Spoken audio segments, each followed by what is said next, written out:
Can Ilia Topuria really become the fighter of the year in 2024 with a win over Max Holloway at UFC 308? Pereira has had a generational year. 3 title defenses is unreal, but a knockout over Volk and a knockout over Holloway, the quality might beat the quantity. People might think we're getting ahead of ourselves by saying Topuria is going to knock out Max Holloway, but this is a big question. The fighter of the year 2024, it feels like Pereira in a lot of people's minds has run away with it.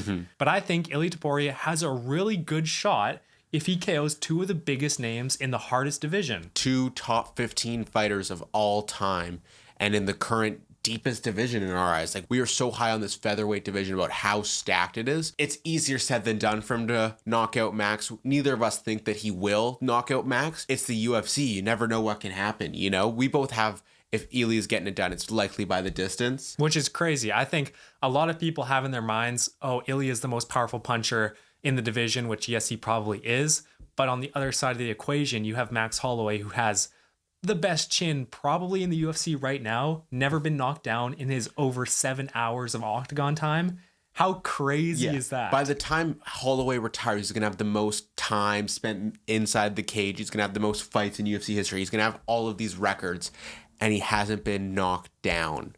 Has not been knocked down. He's fought Volk 3 times. He's fought Conor McGregor. He's fought Dustin Poirier. He's fought Jose Aldo. Justin Gaethje. Never been knocked down, let alone knocked out. Ilia Topuria has his hands full, but if he can do it, as big of a Poatan fan as I am, I think he might get my vote. So who do we have as contenders for this Fighter of the Year award? Because we are counting out some other great fighters who have had incredible wins, and lots of them. Like, I think off the top of the head, you have to think, obviously, Pereira, Ilia if he wins. I think if Max wins, you have to potentially put Max in there. So the winner of that fight probably gets put into the conversation. Diego Lopes has had the biggest rise of the year, you know, his 3 wins. And I think you also have to think about Dricus du Plessis. As much as you don't like Dricus du Plessis, you got to think about him with the win over Sean Strickland. Yes, it was close. And then a big win by submission over Izzy Adesanya. That's a big year for him. 2 big household names getting it done over. So let's break down these Fighter of the Year's potential resumes. All right, so we'll start off with Diego Lopes, the guy who doesn't have any championship wins yet. 2025, watch out. The winner of Max Ilia, watch out for this guy. Yeah, or, you know, the winner of Volk Ilia 2 or the winner of Max Volk 4, watch out. Lopes started his year with a round 1 KO over Sadiq Youssef. He then had the win over Dan Ige on short notice, and then most recently had the decision win over Brian Ortega at the Sphere. Can we just talk about how much this man is a company man? This dude is saving cards left and right like Pereira. Dude, he's mini Pereira. He's mini Pereira. Mini Pereira. Sadiq Youssef, he got that absolutely picture-perfect uppercut. I think it's framed in his home gym as well, which is just iconic. Dude, that Lopes uppercut is gross. Even some of the uppercuts he landed on Ortega at the Sphere. Yeah. Gross. Yeah. And his hair, like the rat tail flying in the wind. I freaking love it. Honestly, maybe I should get, I don't know if my hair's straight enough to get the Lopes cut. I could do it. You could. That would be wild. But I'm already going blonde for Charles and bald for Potan's next fight. We're going to need to hire a personal barber. And then Dan Ige, that win was, again, such a weird circumstance where he really saved that 303 card. That card would have been abysmal without this fight. So yeah, we had Lopes having to take that at catch weight. I think they fought at like 160? Yeah, 162 or something like that. Something weird. Yeah. Which really doesn't benefit Lopes because he had already cut all the way down. He had to make weight 145 and then 155. When Ortega missed. Yeah, and then 162. So he weighed in 3 times. How difficult and mentally taxing do you think that is on a fighter? Yeah, and I think we really saw that with the way that Lopes gassed out in that 3rd round and Ige won, but it didn't really matter because you don't look back on a decision win like that and say, oh yeah, he gassed out in the 3rd. No, he got it done. He won the fight. You know, we're not going to look back and go through every single round voting for a fight like that. Yeah, and it's from both sides. You have to give respect to both of them. Dan Ige taking that fight and Diego Lopes being able to get those first 2 rounds dominantly under control, so he didn't have to worry about the 3rd round. And then we have his biggest win of the year with a huge step up in terms of rankings, and he looked so good against Ortega. Under the biggest spotlight you could ever be in. And he shined. I think that's one thing that the UFC's really has to take into consideration with Lopes, is that he likes to be the center of attention. He's going to be able to headline these pay-per-views fighting for the featherweight belt. And he has personality. He has personality. Yeah, he has that flair. You know, it's more than just the hair. Yeah. Ooh, bar. He's got that flair. Hey, it's more than just the hair. Hey. If you had to give a rating out of 10, how likely do you think Diego Lopes is to become the fighter of the year? And we'll do this for everyone. I just don't think that he has a championship win in there against a guy like Pereira, who also fought 3 times and has 3 championship wins. Basically 0% chance to win fighter of the year. You got to give a number though. Like out of 10. 1. 1 out of 10. Okay, I'm going to go 4. It's a 4 out of 10 because he could step in to save the 308 card if one of them pulls out. And then if he wins, or even do not tempt me with a good time. Even if he loses, he might be fighter of the year. Honestly, like, yeah, lands an uppercut on Max Holloway, drops him. Okay, hear me out. All right. What if 310? He's 100% gonna be the backup fighter in that fight. For what? Sterling Evolov. Oh yeah. Oh yeah. That's fair. Imagine he steps in. Yeah, and beats Evloev's ass. Oh, give him. Then he's to a 10. He's 100%. Well, 4 wins. So basing your decision off that, he could step in 2 more times. Honestly, yeah. What do you think? Yeah, he'll go win the championship at 308 and then step in on short notice at 310 in the middle of the card to defend it. I think that fight might even be like the opening fight of that. Something like that, yeah. As of right now, he's a 1 out of 10. Let's move on to Dricus du Plessis. My favorite fighter in the whole UFC. If you know, you know. Tied with Paddy Pimblett. Yeah. I can't stand Dricus, but I have learned to respect Dricus. So Dricus has wins over Sean Strickland. It was a split decision win in January. And he has a win over Izzy just at 305 in Perth. Those are 2 big wins. Those are 2 extremely high-level fighters who were both ranked in the top 15 pound-for-pound list. I think that Dricus has had a really good year. I think that Izzy win is very good.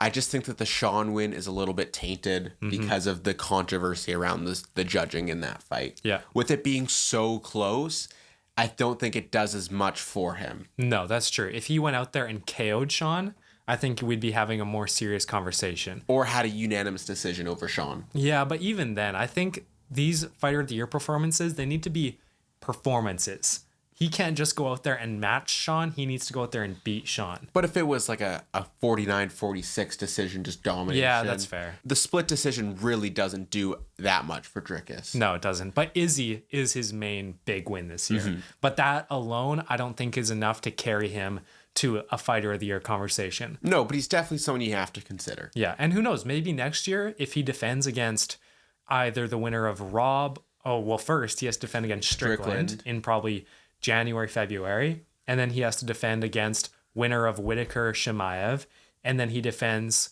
maybe the winner of Izzy or Kaio if Kaio wins. Those are 3 massive wins. But fighters aren't fighting 3 times like that. True. He'll fight twice. I think that with Drick, as long as Dricus is champion, he'll fight twice a year, even if he's not champion, unless he has like some dramatic KO loss. Yeah, he's gonna keep fighting. Yeah, I think he is one of those people who likes to stay in the ring. And I think that every time he fights, he builds up his stake a little bit, you know, because of what he can do in the presser. In the most boring era of UFC press conferences, Dricus actually brings some excitement. So what's your rating out of 10 for how likely this is? I give him a 2. Yeah, I would say 2 as well. Moving on to the front runner for Fighter of the Year at this moment, we have Alex Poatan Pereira. Started off his year at UFC 300 with the famous brushback KO over Jamal Hill. Then we lead into the step-up, short notice, main event win over Yuri Prohaska at UFC 303 in the opening seconds of round 2. And we finish it up with his toughest challenge of the year 2024 with his round 4 KO over Khalil Roundtree Jr. These are 3 of the best fights that I've watched in the year. So let's break it down. Jamal Hill, he had that round 1 KO. That itself became a clip that was shared I don't even know how many times, but that's all I was seeing for a week after UFC 300. So Jamal Hill was a good win, iconic moment, but in terms of a fight, it wasn't like the most incredible matchup. It was a decent matchup at the time, but looking back, it feels like it was a different level. You're coming into this fight facing the guy that was champion, a year ago? Mm-hmm. And just destroy him. Yeah. So at the time, it did feel like a good matchup. I guess it was just tarnished by Dana White saying 300 is going to have the most insane main event. We have something lined up for you guys. And then it was clearly a lie, and he had to throw this together. Mm-hmm. So although it was a banger fight and a banger moment, it wasn't a 10 out of 10. I think that these wins can either age or mold. Molds? That's not the word. Age or mold. With time. Like, if we actually have a Yuri versus Jamal Hill fight and we see one of them just destroy the other one, it makes that one look so much better. It makes the other one look so much worse. And I think it'll really be able to tell on what these fighters can do in their next fights. And Jamal Hill has a good record. His record was 12-1 going into that fight. And then Yuri Prochazka also has a great record going into that second fight, 30-4-1. Yeah. Pereira is taking down former champions in a title defense. So that is more impressive than the other two people we've looked at so far. Yeah. And I think if we look at his most recent win over Khalil Roundtree, who's not a former champion, the number 8 ranked guy in the division, but gave him the most trouble, Pereira lost those first 2 rounds, and we really got to see Pereira's full ability, I would say, almost like what he can truly do. That boxing that we saw in that 4th round, it wasn't something that we had seen from Pereira really before. You know, Pereira had been this very point striker, very slow, but he got into that groove. He knew he was up in that 4th round, had all the confidence in the world, and really looked like some of like the prime boxers from the lower weight divisions. He was moving so good. That head movement, it looked like Prime Aldo. I think point fighter is the wrong way to say it. I think he's a very conservative striker. He's not a point fighter, because point fighter is someone like Leon Edwards or Ian Gary who goes to decisions and wins each round based on points. Pereira goes for a finish, but he's very conservative. So I think that's a difference. But yeah, the Khalil Roundtree fight was surprisingly the most entertaining fight out of all these, just because of the emotions and the ups and downs.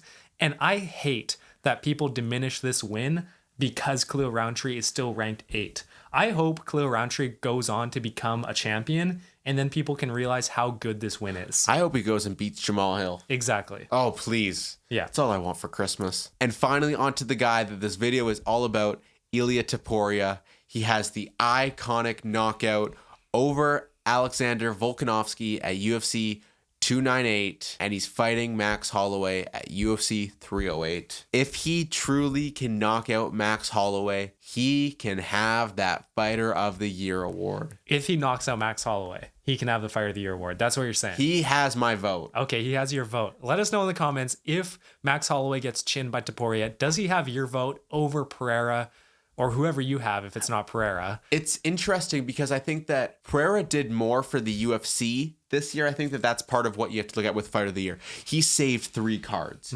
You have Topuria, who's going to put on these better performances against tougher opponents. Like I said, 2 top 15 opponents of all time. You know, people have Volk inside the top 10. People have Max just right outside the top 10. Yeah, people aren't considering Jamal Hill and Yuri Prochazka as 2 of the best light heavyweights. But Volk and Max are considered the 2 best featherweights. And if Topuria can go out there in a single year and KO both of them in, let's say, 4 rounds combined, that might be what tips it over. Yeah, it's so tough. It's going to be so close. And what do you think if he gets a decision? If Topuria goes out there, wrestles a little bit, wins 3 rounds out of 5, do you think you still give him that Fighter of the Year? No. I think then in that situation it goes to Pereira because the 3 finishes, 3 championship fights over 2 former champions, and I mean a great striker in Khalil Roundtree. The finish does a lot more in terms of fighter performance of the year. All right, how about if Ilia comes in and gets like a 4th or a 5th round submission or knockout over Max? Ooh, what happens if Ilia gets a submission over Max? I think that counts just as much as a big KO. Like not quite as much, but it's like 100%, 90%. Has Max been submitted in his career before? I don't think so, but I don't believe so. don't I think quote he's me on only lost. by decision. Now, on the other side of this conversation, we have to think about Max Holloway having the biggest moment of his career and the biggest moment of 2024 so far in KOing Justin Gaethje at UFC 300 in the final second of that fight. So is he going to become the fighter of the year if he can KO Ilia Topuria? I just find it hard to believe that Max gets an early finish over Ilia and has like a super dominant win. As much as I love Max, everyone knows he's volume over power. Well, it doesn't matter if he has a super dominant win or not. If he gets a late round finish, that makes for an even better fight. Yeah, but I don't think it does as much for performance in terms of his dominance. You know, like if he has a completely dominant win over Ilia, you definitely have to consider him. I think I still would lean Pereira, oddly enough, just because I think that the Volk win is so big, and then the knockout of Max. I think that that's such a big deal. No one's ever done it. You know, no one knocked this guy down, like I've said before. So if you could do that and knock out Max, I think that that's a huge deal. This is by far going to be one of the most interesting categories that we have in our 2024 awards coming in December. So you guys make sure you're subscribed because we have a crazy amount of content coming out in December for this award show that you guys can be a part of. And I think it's going to be really fun. So we'll see you guys next time. Peace. See ya.